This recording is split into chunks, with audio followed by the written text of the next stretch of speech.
Un espacio dirigido a la reflexión y análisis sobre el magisterio social de la Iglesia. Un panel de altura que discute la realidad actual guiado por los documentos magisteriales. Los expertos ya están listos para arrancar tu programa Iglesia, Estado y Sociedad. Buenos días a todos, bienvenidos a un programa más de Iglesia, Estado y Sociedad, un espacio donde se analizan y se discuten temas que nos interpelan a todos y que son atendidos desde el magisterio social de nuestra iglesia. A pesar de que llevamos 12 días ya en el conflicto de Ucrania, hay un tema que está pasando al mismo tiempo y que vamos a seguir experimentando cambios porque aún estamos en la pandemia. Y en este momento donde nos sentimos que los casos han disminuido, las hospitalizaciones, que es uno de los indicadores más relevantes que nos pueden llevar a concluir que estamos al final de la pandemia, no deja de ser cierto que otro problema de fondo que aquí no sentimos porque hemos recibido vacunas suficientes, pero en otras partes del mundo ese no ha sido el caso.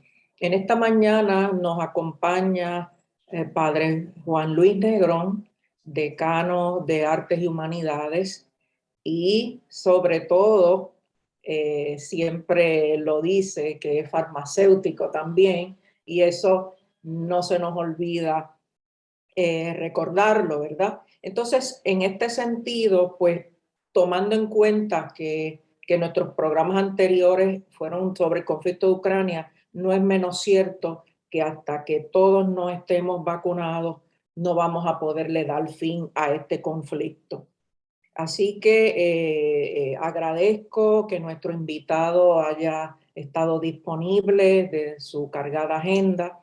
Y también queremos excusar al licenciado Israel Santiago, que sigue recuperándose su salud y que pronto nos va a estar acompañando.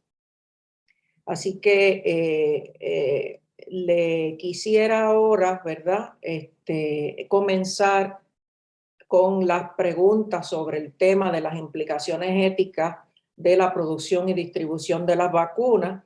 Y precisamente esa es nuestra primera pregunta. ¿Cuáles son las implicaciones éticas de la producción y la distribución de las vacunas para el COVID-19? Bueno, pues primeramente buenos días y saludo a la doctora Sandra, que nos ha extendido esta invitación y con mucho gusto hemos venido para compartir, dialogar sobre este tema. Es bien importante primeramente ubicarnos que cuando estamos hablando de producción y distribución de vacunas, estamos hablando de producción y distribución de las grandes compañías farmacéuticas, y que aquí entra también un elemento económico fuertemente. Y obviamente aquellos países que tienen mejores recursos económicos son los que van a estar en primera línea teniendo control del proceso de distribución. Y ahí ya nos encontramos con una situación ética difícil, porque esto hace que muchas veces nos olvidemos del vecino que está en una situación difícil y no tiene acceso como tienen otros países. Por ejemplo, nosotros en Puerto Rico, que no somos un país rico, pero realmente hemos tenido un acceso a las vacunas. En el Caribe, creo que de los mejores accesos para tenerlos en el país. Tenemos vecinos como Haití, que todavía pues están hablando de la primera dosis y la segunda dosis, cuando ya en Puerto Rico ya se está hablando de la tercera y hay quienes están hablando de otras posibles alternativas, ¿verdad? Yo creo que es importante una cosa, que el Papa Francisco, que tiene ese sentido también de la ciencia y también tiene olfato de ciencia y también la doctrina de la Iglesia, él dice que la pandemia puso al descubierto la difícil situación de los pobres y la grande desigualdad que reina en el mundo. O sea, la pandemia nos puso sobre la mesa una situación, yo pienso, ¿verdad?, en mi reflexión personal, una situación que ya existía de desigualdad de acceso a los medicamentos. Yo me acuerdo que una vez estuve en Haití como parte de, cuando era presidente de los seminarios de Latinoamérica, me tocó ir allí después del temblor para apoyar al rector del seminario en Haití. Y recuerdo que yo llevaba, porque había cólera en Haití, y hablé con médicos de confianza y me recetaron la tetraciclina, que es un medicamento bastante económico para uno protegerse del cólera. Y yo quedaba impresionado porque Haití no tenía ese acceso a ese medicamento tan económico, ¿no? Entonces ahí lo primero que vemos, ¿verdad?, es de alguna manera la desigualdad. Y donde hay desigualdad, hay injusticia y falta la solidaridad. Ese problema de la falta de acceso a medicamentos siempre ha estado ahí.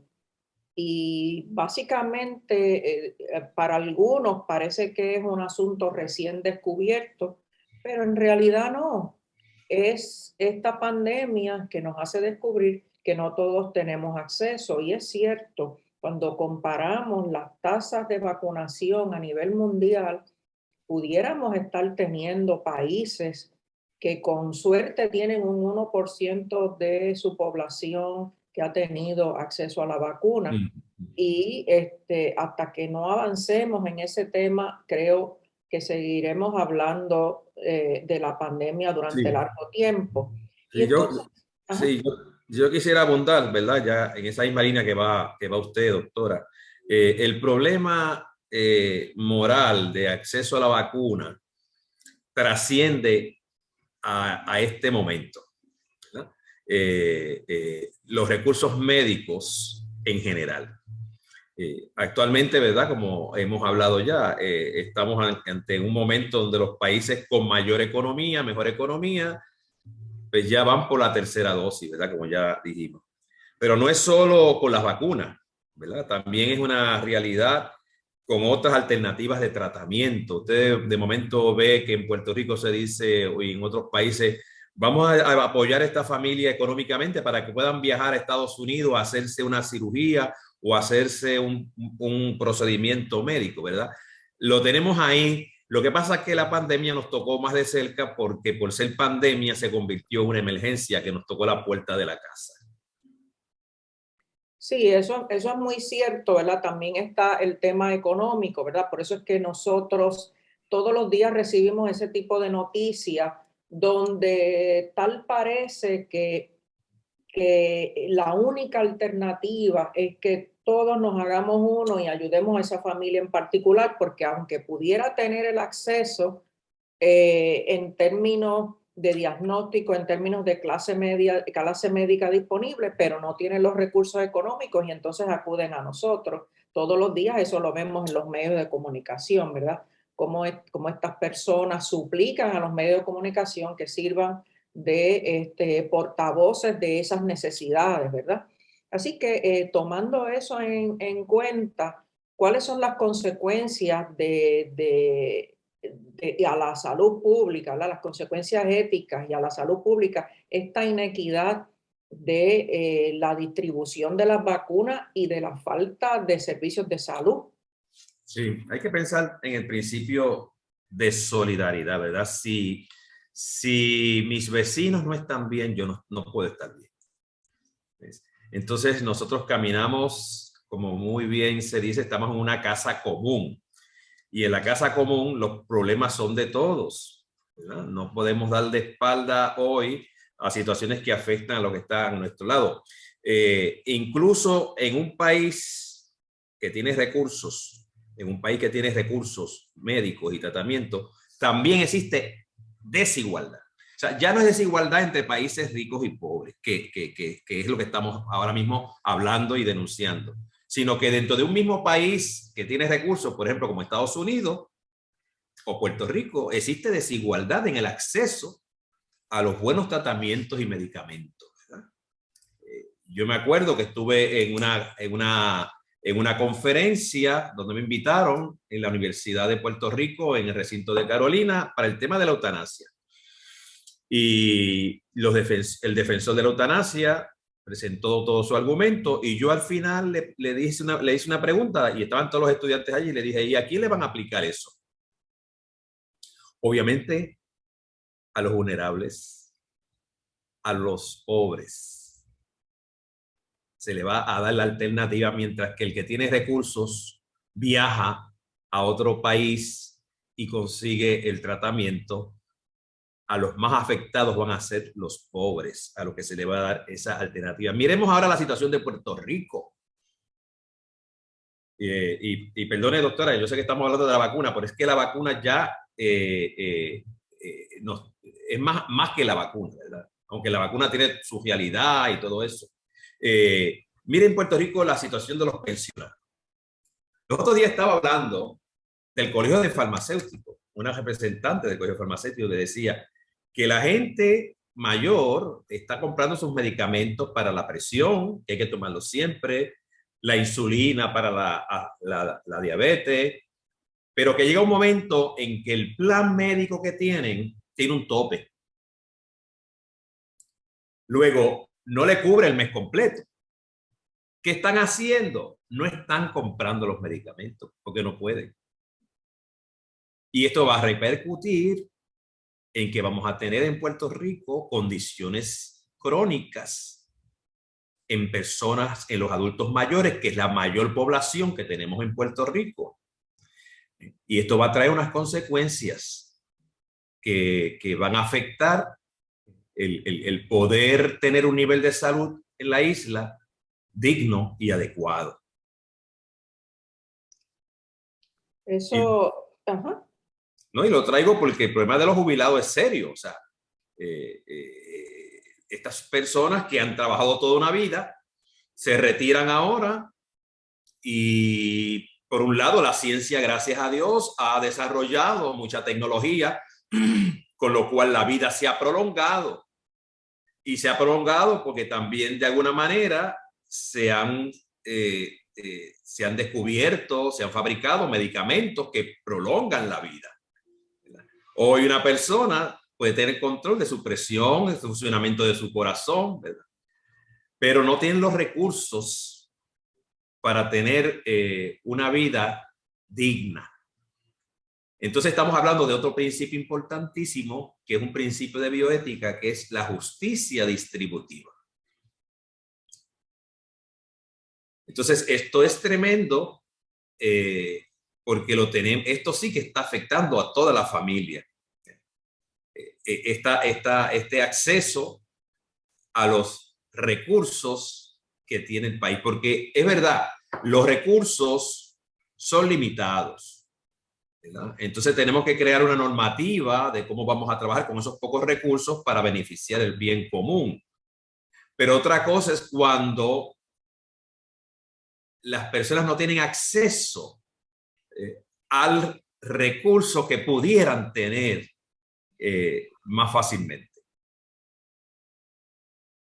Sí, ese es un tema amplio porque aunque las personas tengan un seguro de salud, ya sea porque tienen un plan privado o o tienen el plan vital, que es el plan del Estado, aún en esos dos casos la persona pudiera pensar que está cubierta, pero realmente los planes médicos en ocasiones niegan principalmente el uso de medicamentos más costosos, ¿verdad? En el tema de la vacuna lo vemos también, en el tema de las pruebas lo vemos también, ¿verdad? Que cuántas veces una persona puede hacerse pruebas de antígenos. Ya los planes de médicos también han expresado su oposición, ¿verdad? Y entonces, siguiendo esta línea de pensamiento, porque sabemos que los que no están vacunados todavía, a pesar de que de que vamos a experimentar unos cambios en las órdenes ejecutivas en las próximas horas mientras estamos hablando, ¿verdad? ¿Cuáles son, verdad? ¿Cuál sería, verdad, para aquellos que nos escuchan, que nos acompañan, verdad, en el programa y que van a compartir con nosotros más adelante en las redes sociales? ¿Existe algún cuestionamiento moral válido contra la vacunación del COVID-19? Bueno, ese es un tema de mucha discusión. Los documentos del magisterio que tenemos, ¿verdad? Me refiero a los obispos de diferentes países que se han reunido, el Papa, pues ellos han, en el caso de Puerto Rico, ¿verdad? De nuestro arzobispo de San Juan, él hace cita a palabras del Papa con respecto vacunarse contra el COVID debe considerarse un acto de amor al prójimo como parte de nuestra responsabilidad moral al bien común. Aquí está el principio del bien común.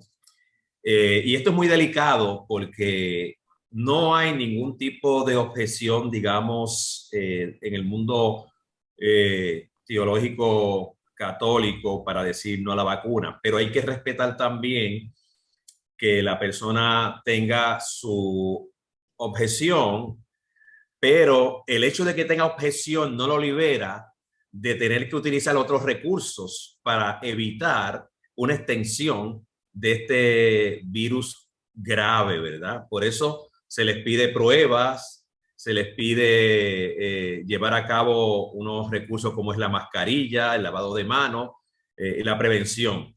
Pero realmente prima que se hagan normas transitorias donde prima el bien común. Entonces, desde esa perspectiva, entonces hay que pensar bien de que no solamente es mi salud, sino también la salud de toda la comunidad. Lo que pasa es que con estas vacunas, pues ha habido dudas porque ha sido una producción rápida, ¿verdad? Entonces, otras vacunas se han llevado en procesos de más tiempo, pero hay que también entender que la tecnología ha progresado muchísimo y cosas que tomaban mucho tiempo antes, pues ahora toman menos tiempo, ¿verdad?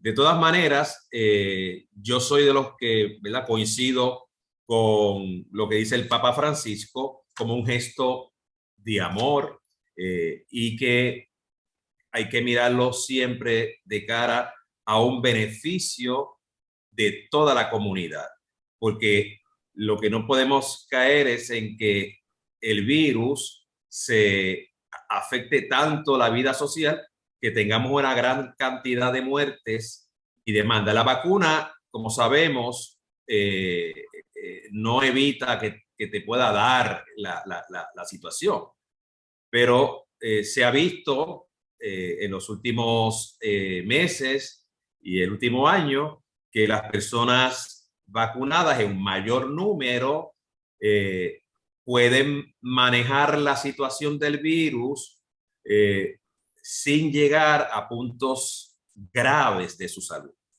Y hay que evitar, ¿verdad? De alguna manera hay que evitar también el que los hospitales puedan llegar a una demanda tan alta que colapsen los servicios y los empleados de la salud se vean de alguna manera agotados y pocos ante la alta demanda. Ese es uno de los temas, ¿verdad?, que a mí más me han preocupado, ¿verdad? Que todo el mundo da por sentado que tenemos servidores en el tema de la salud, ¿verdad? Pero ellos también se agotan, ¿verdad? Como nosotros también nos agotamos cuando trabajamos, ¿verdad? Que necesitamos un descanso. Vamos entonces a ir a una breve pausa y enseguida regresamos con todos los que nos escuchan en este programa en torno a la vacunación del COVID-19. Iglesia, Estado y Sociedad. Buenos días, regresamos nuevamente a nuestro programa y estábamos hablando sobre las consecuencias éticas, ¿verdad? Y las consecuencias de salud pública de la vacunación. Estábamos hablando sobre que muchas personas opinan que la vacuna es una tecnología nueva, que estamos siendo víctimas de experimentación y muchas personas piensan que pudieran estar en riesgo su salud si así lo hacen. Sabemos que la vacunación es un proceso invasivo, pero que se hace por el bien común. Y esta tecnología de RNA mensajero, ¿verdad? Ha estado con nosotros durante mucho tiempo y gracias al adelanto en investigación sobre ese tema es que pudimos tener en menos de un año esa vacuna disponible, ¿verdad? Entonces estábamos hablando también del tema del acceso a servicios de salud, que ha trascendido inclusive la cantidad de médicos que tenemos, que ha transcedido también por el tema de si tenemos o no el plan médico, tiene que ver mucho con el tema del costo, que también afecta a los países más pobres, nuestros vecinos hermanos de Haití, cuánto acceso tienen a la vacuna, cuánto acceso tienen a tratamientos inclusive de bajo costo, que es uno de los temas también que hemos observado. Pero cuán equitativo son los servicios, cuán equitativo es el acceso a la vacuna. Cuando hemos tenido tantas iniciativas como COVAX, por ejemplo, que por el conflicto de Ucrania como que hemos dejado de hablar de esa iniciativa, donde los países más ricos se han comprometido a facilitar esa distribución. ¿Qué ha pasado con eso? Sí, bueno, realmente yo creo que esos procesos se están dando, ¿verdad? Como usted dice, quizás por lo de Ucrania no se ha seguido hablando sobre este tema. De todas maneras, me gusta mucho lo que dice el Papa Francisco, porque como ya le dije, estamos dentro de la vacunación, estamos en el mundo del mercado. Y esto hay que tener cuidado, porque yo puedo decir, voy a mandar estas vacunas de ayuda, pero igual hay que ver, ¿verdad? Que sea de verdad para ayudar y que no haya ningún interés de mercado, ¿verdad? El Papa habla, dice, el virus del individualismo radical. Uy, es una palabra muy fuerte. El virus del individualismo radical no puede ganar y nos deje indiferente ante el sufrimiento de los hermanos, porque todos, ¿verdad? Como dijimos anteriormente, estamos en la casa común. Y propone, ¿verdad? Él dice, proponer la cooperación y no la competencia y buscar una solución para todos. Él habla de vacunas para todos, especialmente para los más vulnerables y más necesitados del planeta, ¿verdad? Que son las personas también que se encuentran al margen de la vida social y descartados. Entonces, esto es un trabajo que, como digo, estamos hablando de la vacuna, pero aquí podemos entrar en la alimentación, aquí podemos entrar en antibióticos, aquí podemos entrar en tecnología médica para cirugías que uno ve, por ejemplo, yo veo algunos anuncios de un barco que hace cirugías a países pobres de niños y uno queda impresionado, ¿verdad? Cómo estos niños están afectados a tan temprana edad y cómo no tienen los recursos en su país. Y estas iniciativas de buena voluntad, que pueden ser de algún gobierno, pero también de alguna asociación, ¿verdad? Médicos Sin Frontera de España, puedo mencionar, que hacen una labor estupenda en España. O sea, todas esas iniciativas comunitarias, esas iniciativas que podemos hacer también entre nosotros mismos, ¿verdad? En nuestras comunidades, yo creo que es una alternativa, ¿verdad? Y si nos organizamos más a nivel internacional, mucho mejor. Aquí yo tengo un documento del balance social del COVID en América Latina y el Caribe. Y esto me lo dieron en la asamblea eclesial que estuve participando en México hace poco. Esto lo preparó con especialistas el Consejo Episcopal Latinoamericano y cada vez que voy leyendo las páginas, pues realmente es una situación que te crea problemas de conciencia porque a veces nos quedamos en un mundo muy pequeño y no trascendemos al mundo más amplio. Dice descartados sociales, ¿verdad? Y esto es resultado de estudios que se han hecho. Dice, en un contexto de aumento de la pobreza y la desigualdad, es fundamental poner en primer lugar de visibilidad a aquellos cruelmente descartados. Qué palabra fuerte, ¿no? Cruelmente descartados por la sociedad, que sufren intensamente las consecuencias de la pandemia. Las personas mayores, los migrantes, los pueblos originarios y las personas con discapacidades.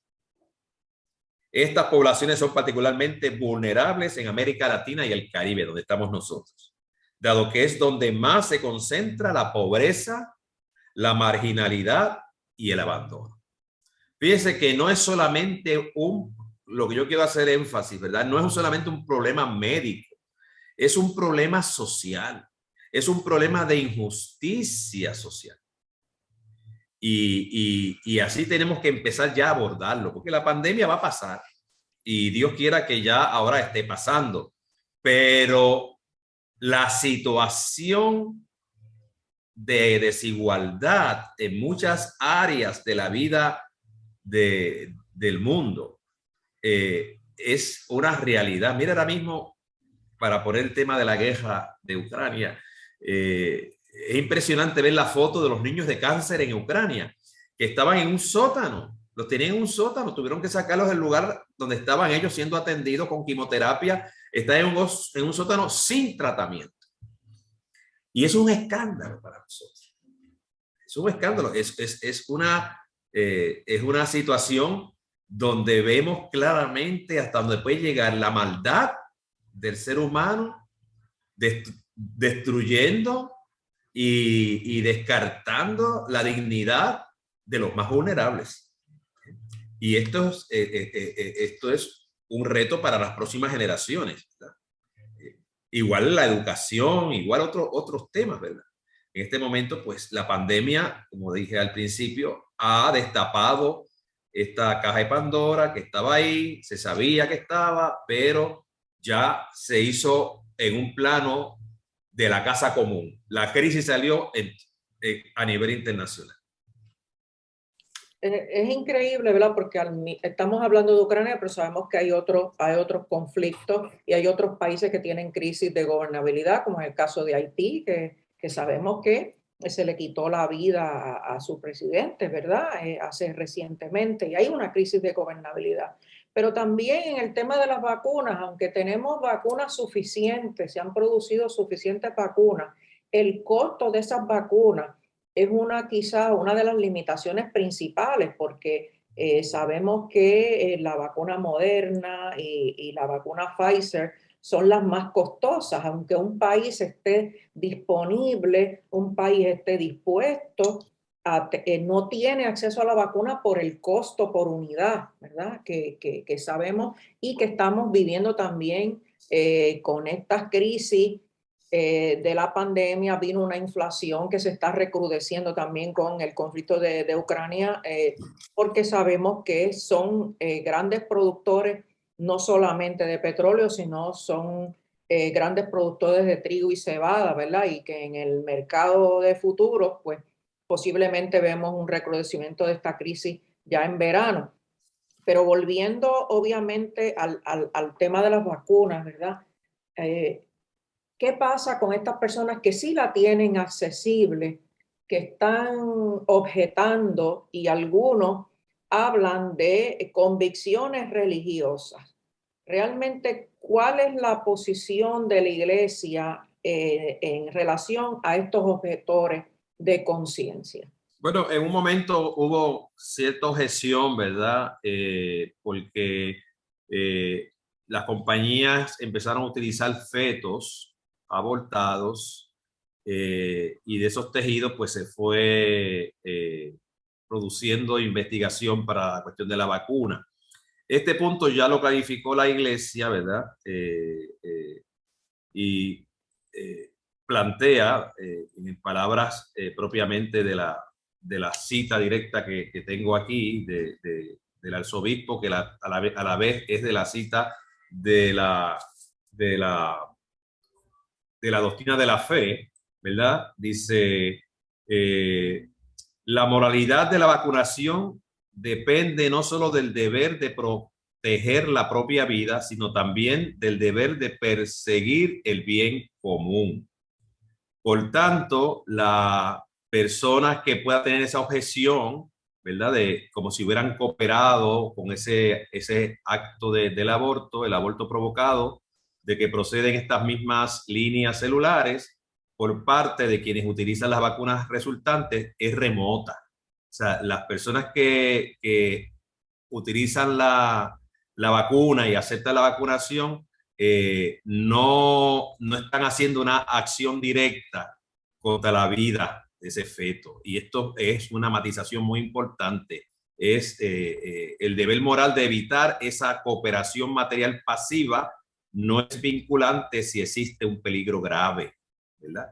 Cuando hay un peligro grave, como no hay una acción directa de la persona que se va a vacunar, además las personas no tienen como la oportunidad de escoger entre vacunas, estamos en una situación de emergencia, pues la cooperación que pueda haber con respecto al acto malo del aborto, realmente no hay una vinculación directa, es una vinculación remota.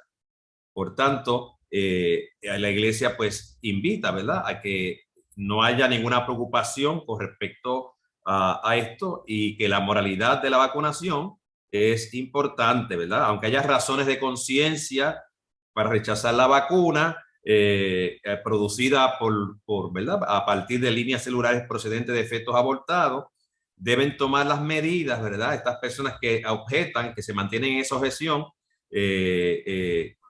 pues deben mantener medidas por otros medios que prevengan y un comportamiento adecuado para que puedan prevenir el virus, ¿verdad? Pero en este momento es fundamental en estos casos de emergencia, volviendo a la vacunación como tal, la opción por proteger el bien de la sociedad, el bien común. Eso es particularmente cierto porque nosotros hemos visto que a veces se han flexibilizado las medidas, volvemos a enfrentar el tema de nuevas variantes y los virus realmente empiezan a mutar en formas de mayor transmisibilidad, que es uno de los riesgos principales y que hacen pertinente la necesidad de esa vacunación. Algunas de las objeciones, además de esa objeción por conciencia de que indirectamente la persona a veces se siente que está participando del aborto, ¿verdad? Ya clarificamos obviamente ese tema, pero hay otra objeción que también, además del tema de conciencia, por el tema del aborto, está el tema de la libertad. Tengo libre albedrío y se está mancillando ese derecho a la libertad. ¿Qué le decimos a los que nos escuchan? Bueno, yo realmente, sí, es un tema delicado y conflictivo, pero hay que respetar también a aquellas personas que deciden, pues, no someterse a la vacuna. Ahora, eso trae consecuencias, porque el Estado ha promovido y tiene el deber de promover unas normativas que vayan en vía de el bien de la salud de toda la sociedad. Y esto va a hacer que instituciones que no son gubernamentales tengan el espacio para ellos hacer una normativa para proteger a sus poblaciones en base a la recomendación que dan los especialistas, en este caso del Departamento de Salud, ¿verdad? Porque estamos dentro de una sociedad de orden y de ley, y entonces eso sí se respeta. A nadie que no se quiera vacunar no lo van a meter preso, pero cuando uno es objetor en situaciones así, pues también tiene que estar preparado para asumir consecuencias, porque en este momento prima una emergencia y hay que buscar la forma de proteger sobre todo a aquellos que son más vulnerables, como son los adultos mayores, ¿verdad? Hay muchos casos donde nietos no se han querido vacunar simplemente por ese principio. Y luego yo tuve el caso pastoral de una señora de 95 años encamada, súper cuidada. Alguien fue a visitarla y de los nietos, aparentemente, porque ya se sabe dónde vino la cosa, y un nieto que no, ¿verdad? Que no quiso someterse a la vacuna, aunque tampoco es garantía. Hay gente que puede estar vacunada y la transmite, ¿verdad? Vamos a hacer las cosas claras. Ningún medicamento es perfecto, ¿verdad? Y pues la señora se contagió. Entonces, hay que entender, ¿verdad? Ese balance entre dejar un espacio para aquellas personas que, como usted dice, van a objetar desde el punto de vista de la autonomía y de la libertad de conciencia, pero han de saber que aunque ellos no se sometan a la norma de la vacunación, eso trae consecuencias en sus trabajos, en su movilidad social, y han de saber que han de recurrir a recursos de prevención de la condición de la pandemia desde otras perspectivas, como puede ser pues, el uso constante de la mascarilla, el hacerse pruebas, ¿verdad? Porque muchos trabajos te permiten, tú no te vacunas, pero tienes que traer pruebas, por lo menos semanal, de que estás bien, porque tenemos que ir acorralando al virus de alguna manera. Ya finalizando el programa, me queda también la duda de que sería una buena alternativa para que todos los países tengan acceso, liberar las patentes de manera que los países puedan producir sus propias vacunas, hacer este proceso más democrático para facilitar esa producción y facilitar también el acceso. Bueno, aquí lo que pasa es que ahí ya tocamos la cuestión del mercado, ¿verdad? Y la competencia, que es lo que el Papa dice, vamos a cooperar entre unos y otros, vamos a hacer accesible no solamente la vacuna, sino también los procesos de cómo se llega a ella, ¿verdad? Pero ahí está el mercado, la ley del mercado que se impone, y la medicina es hermosa, pero también la medicina es una industria. Sí. Lamentablemente, ¿verdad?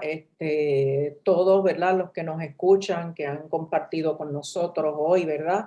En otro tema más de iglesia, Estado y sociedad.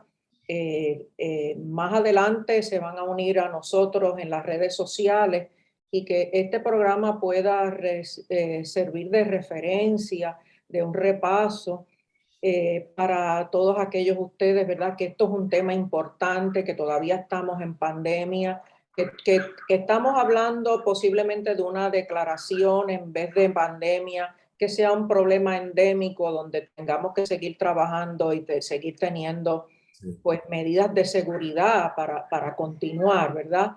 Nuestro día a día, ¿verdad? Porque todas estas medidas de seguridad pues afectan también la economía. Doctora, quisiera leer solamente la cita directa del tema de la línea que se ha utilizado para la investigación de las vacunas. Dice, la razón fundamental para considerar moralmente lícito el uso de esta vacuna es que el tipo de cooperación al mal del aborto provocado, del que proceden estas mismas líneas celulares, por parte quienes utilizan las vacunas resultantes, es remota. Esto es directamente la cita del documento de la Congregación para la Fe, que quería hacerlo claro por si acaso no había quedado claro.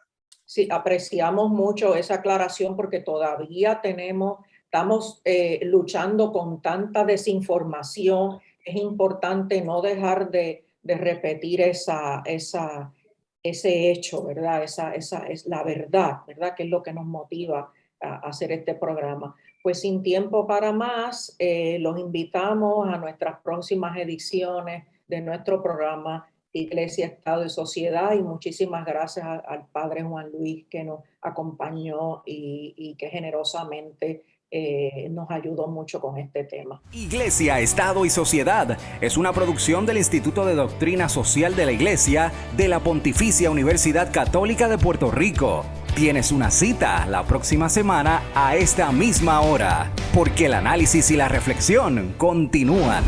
Iglesia, Estado y Sociedad, una producción de la Pontificia Universidad Católica de Puerto Rico.